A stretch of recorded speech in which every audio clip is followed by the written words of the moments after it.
Hi, everyone. I'm Jamie Kulikowski, owner of Kuzi Massage and Body in Castle Rock, Colorado. This month's Kuzi News is going to present the results of a short survey I launched back in September. The survey asked all my Kuzi clients, as well as some people in my network, if they'd like to hear who I'm voting for in this presidential election and why. Then the majority vote was going to guide my decision to stay private with my vote or make it public. Let's get started. Before I get into the results, I just want to share why I'm doing this. I personally believe that this presidential election is the most consequential one in US history. Because of this belief, I am broaching the topic of politics in all my circles of influence.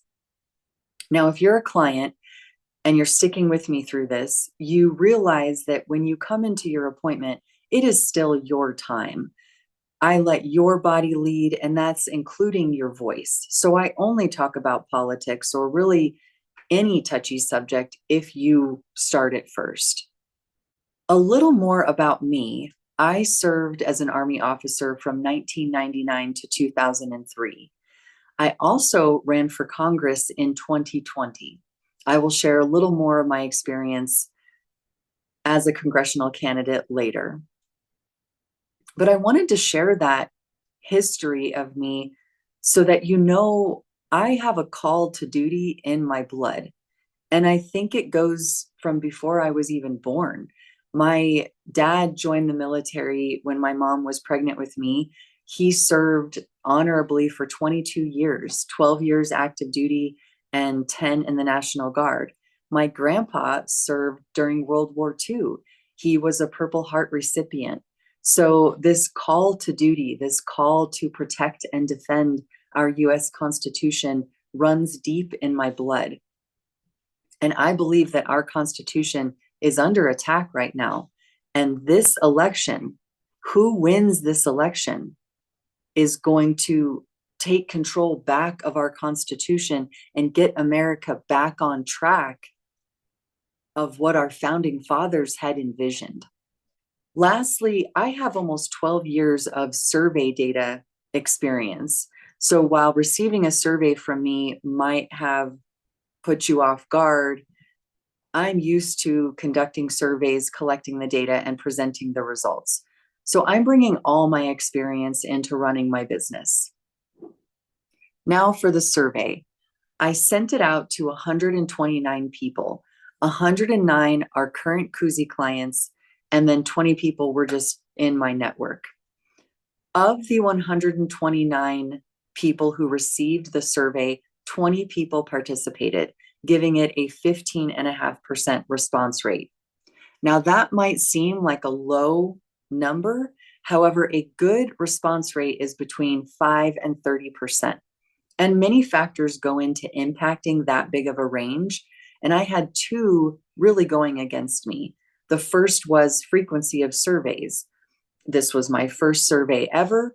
And the more often an organization conducts surveys, the more its client base gets used to it and the higher the participation rate gets. Also, the topic of the survey. Politics is not something that we are openly discussing. We're not excited about it. It's very divisive. So I was thrilled that 20 people participated. And of those 20 voices, 10 said, yes, I would like to hear who you're voting for and why. I want more local sources of information. And 10 people said, no, stay silent. This isn't socially appropriate. With a 50-50 split, I decided to go to the next question, which told me who was responding. And almost 70% of respondents are my current Kuzi clients. Since there was a 50-50 split, I decided to just listen to the current Kuzi clients, and that was 13 people.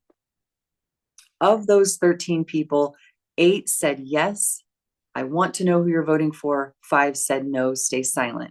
That was a big enough majority for me to let everyone know that I am voting for Trump in this election. Earlier, I mentioned that I ran for Congress in 2020.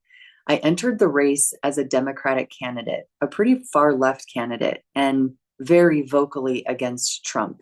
There are email records between me and state senators, state representatives, just sounding the alarm against Trump. There are court documents of me fighting the Trump administration. There is a paper trail that proves I was very against Trump. Then I entered the congressional race in 2020 as a Democrat. When COVID hit, I started remembering my military training. It's been over 20 years since I got out of the Army, so it's been a long time. But when COVID hit, my military training started coming back to me. And I specifically remembered having to read The Art of War by Sun Tzu, an ancient military strategist from China. The Art of War is the oldest document on strategic warfare. And that book specifically says that all warfare is based on deception. 2020 was an explosion of so much information, contradictory information, divisive information, and it was so hard to discern what was truth and what was lie. So instead of listening to the media outlets, I just started watching the leadership platforms of red and blue. First, Trump didn't want to panic the people. You can go back and look up phone interviews, media interviews, press conferences, and Trump said multiple times, I don't want to panic the people. He didn't want this virus to shut the country down, cause chaos, fear, panic. And that was his platform from the start and through his leadership of the virus. He left decision-making authority up to state leaders. I watched Republican governors keep their states open. I watched Democratic governors close their states. I tracked death statistics of red and blue. Red states fared better on all causes of death. Shutting down, locking down, creating mandates for masks, vaccinations, controlling a free people proved to be disastrous. And that was the Democratic platform: control the population. So I started siding with Trump, and I was vocal about it again. And I, of course, lost the Democratic primary because I was a Democrat vocally supporting Trump. And then a minor party picked me up, and I wound up on the ballot as a unity candidate with just under 4,000 votes. Now here we are in 2024, again, with so much information flying around.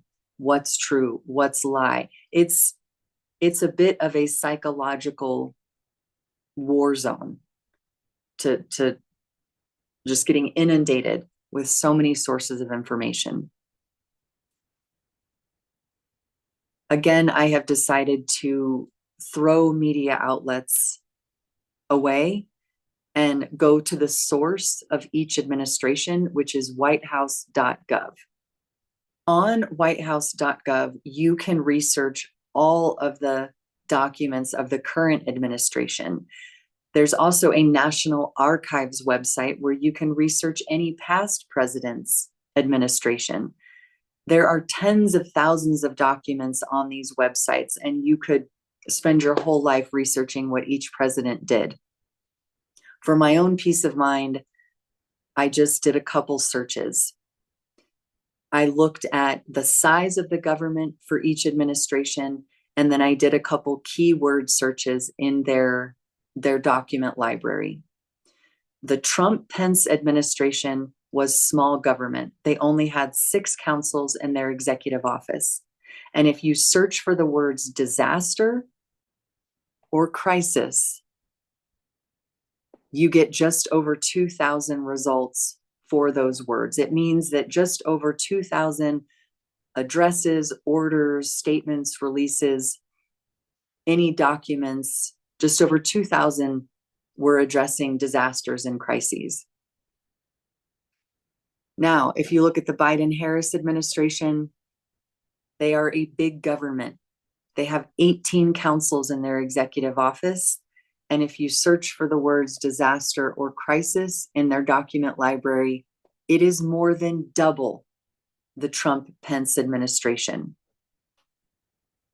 The Democratic Party, as they proved through COVID, they are the fear-mongering, disaster, crisis, panic party.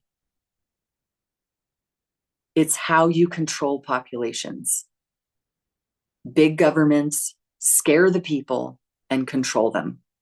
And because of that fear and trying to control a free people, it causes disasters and crisis.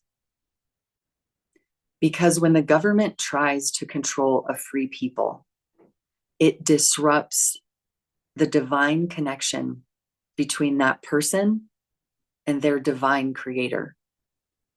For me, my creator is God, and the Holy Spirit of Jesus Christ is in me, speaks through me, moves me, has the will for my life that I don't know yet, but I trust in the plan.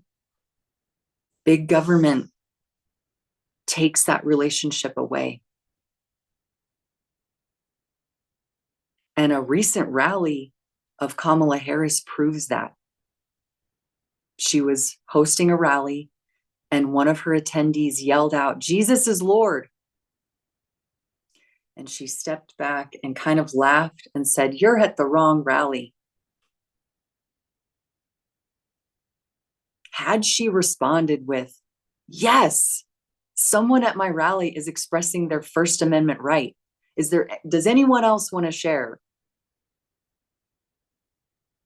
what they believe? Let it out." But she said, "No, you're at the wrong rally. That rally is down the street. Trump's rally is where you can celebrate your First Amendment right." Freedom of faith, freedom of beliefs, freedom of speech. The First Amendment in our Constitution is under grave attack by the Democratic Party. They are moving us in the direction of big government, which the bridge is socialism to communism. At the beginning of this talk, I said, the winner of this election is going to determine the course of America. This is how grave this is. Trump will set us back to our founding fathers' vision of citizen sovereignty and small government. A vocal people, a free people, a faithful people. Harris is marching us to the Chinese Communist Party. I talked about The Art of War by Sun Tzu, an ancient Chinese military strategist. China is so good at war, and they are so ready to chomp us. And the Democratic Party is just leading us into their mouth. That's how serious and consequential this election is, and it's why I'm speaking up. So that's my why. I'm voting for Trump. He is protecting our Constitution and our American foundation. Thank you.